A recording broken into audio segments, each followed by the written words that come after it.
Ya, seringkali orang mengatakan budaya itu hanya disebut produk artefak saja. Akibatnya cara penanganan kita kepada orientasi budaya di desa juga melihatnya sebagai produk saja. Padahal budaya itu meliputi seluruh aspek kehidupan dan tatanan budaya sehari-hari. Dan kebudayaan itu juga tidak bersifat statis, baku, tetapi terus dinamis dan cair. Dan itu seperti kata Pak Hans tadi, kita juga tidak bisa meromantisir kebudayaan itu ya. Sebab ada juga budaya-budaya di desa yang mencekik, misalnya memberikan beban yang sosial yang sangat tinggi.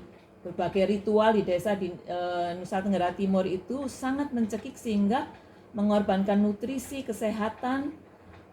Akibatnya banyak ibu-ibu, perempuan-perempuan harus pergi bermigrasi untuk mencari cara untuk menghidupi dirinya. Pada saat yang sama, krisis keindonesiaan ini juga bagaimana menyikapinya gitu ya, ketika tadi berbicara tentang kelembaan di desa. Selama ini kita bicara zaman dulu dari Orde Baru dan sebagainya, ada perspektif ketahanan yang sifatnya keamanan, militaristis, sentralistis, dan dari atas ke bawah. Nah, ini tentu saja kita tidak ingin lanjutkan. Kita ingin membangun ketahanan pangan, ketahanan manusia, dan ketahanan budaya. Dan di mana posisi desa ada di situ. Nah, beberapa masalah kita memang tidak bisa melihat desa hanya dari desa saja. Karena desa dan kota itu sudah tidak terpisahkan. Dia berkelindan menjadi suatu jaringan yang sangat ruwet kalau menurut Prof. Yunita. Dan relasinya tidak seimbang antara desa dan kota. Nah, bagaimana ketahanan pangan di desa?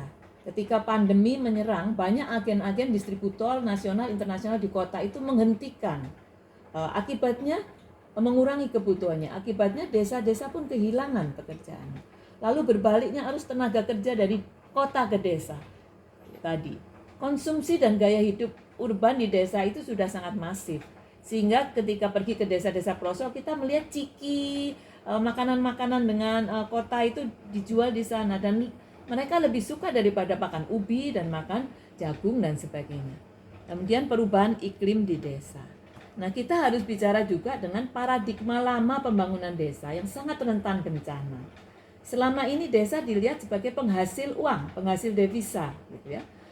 Sehingga berapa kali kita bertemu kepala desa yang bangga bahwa banyak desanya itu menghasilkan devisa karena mengirim tenaga-tenaga produktifnya dari desa ke mancanegara. Akibatnya desa menjadi kosong, yang tinggal di sana hanya orang tua dan anak-anak. Lalu ada paradigma yang baru-baru ini muncul, yaitu desa wisata. Desa menjadi lokasi wisata, lalu warganya berubah profesi menjadi penyedia wisata.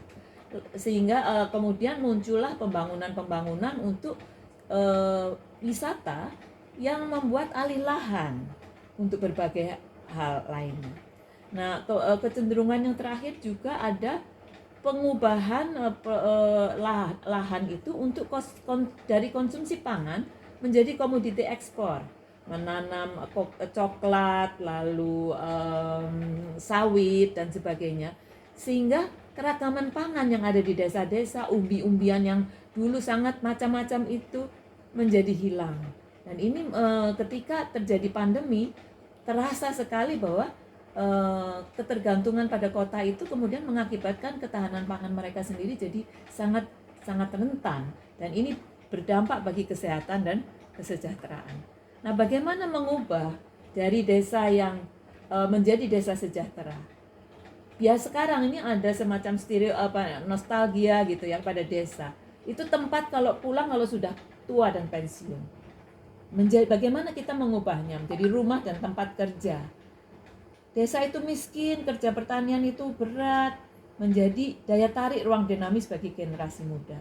Bagaimana desa itu mensejahterakan, menjadi kerja pertanian inovatif, berkewirausahaan tinggi, maju dan tersambung dunia. Lalu daya tawar rendah, jadi objek spekulator dan tengkulak. Bagaimana organisasi kelembagaan desa ini membangun daya tawar sehingga menyejahterakan masyarakat desa. Bagaimana dari kebutuhan konsumsi menjadi kita mempunyai prioritas ketahanan pangan yang kuat ya di desa. Nah, ini konsep desa wisata, teman-teman dari jejaring kampung Nusantara dan sebagainya itu ingin mengubah desa wisata ke wisata desa. Pariwisata hanya titik masuk, bukan tujuan. Dan lokasi wisata desa itu bukan lokasi saja, tetapi lumbung pengetahuan. Di sini konsep lumbung keluar ya. Dan masyarakat desa masih tetap bekerja sesuai kehidupan sehari-hari, tetapi mengisi lumbung budaya untuk merajut kebersamaannya gitu ya. Harapannya desa itu menjadi lumbung untuk tempat balik kampung untuk anak-anak mudanya, dan memanfaatkan teknologi digital dan menghidupkan kembali semua adat tradisi yang menunjang relasi yang serasi dengan alam. Nah, ada potensi-potensi karena sekarang digitalisasi sudah masuk ke kampung-kampung, ke desa-desa, sehingga menawarkan kemungkinan-kemungkinan baru untuk membuat ekonomi yang lebih ramah terhadap produsen. Ada generasi muda dari kota yang bisa kembali untuk menghidupkan desanya. Ada tata organisasi desa yang sebetulnya mempunyai kearifan seperti Subak, Banjar, yang betul-betul bisa membuat semacam surveillance untuk komunitasnya dan menjadi daya dukungnya. Nah, reformasi birokrasi kita sudah lihat. Nah, konsep commons ini di teori-teori yang baru kita mengenal yang disebut commoning, yaitu semacam upaya untuk alternatif terhadap privatisasi oleh kapital dan negara. Tentu saja ini tidak mungkin terjadi seperti membalik tangan ya, tetapi kita harus punya alternatif, yaitu proses sosial untuk mengorganisir sumber budaya untuk kepentingan bersama. Nah ini mungkin kelihatannya sangat ideal, tapi saya ingin memberikan beberapa contoh dari kehidupan sehari-hari di komunitas di desa. Saya ingin menunjukkan bagaimana pengalaman masyarakat desa meng-Indonesia di tengah gempuran itu, kapital itu, dengan membangun konsep yang disebut lumbung budaya. Nah, pendekatannya itu dia membangun pengetahuan bersama dengan masyarakat desa melalui jejaring. Jejaringnya ini kalau di Kemendesa ada 20 kampung, kalau di jejaring Japung ini bisa 50, jejaring Kampung Bekasi bisa lebih banyak lagi. Nah, konsep mereka itu pakai simbol lumbung. Lumbung ini yang kan biasanya sebagai untuk penyimpanan pangan ya.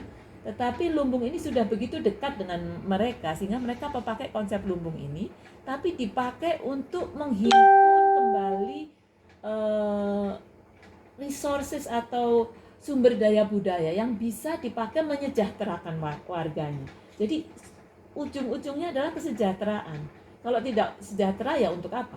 Itu untuk kesejahteraan bersama, lalu dipakai dengan berbagai macam cara ya. Ini melalui contoh-contoh di jejaring Kampung Nusantara.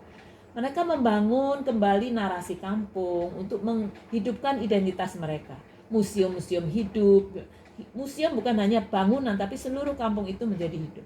Menghidupkan lembaga adat, menghimpun kembali ingatan kolektif dan sebagainya.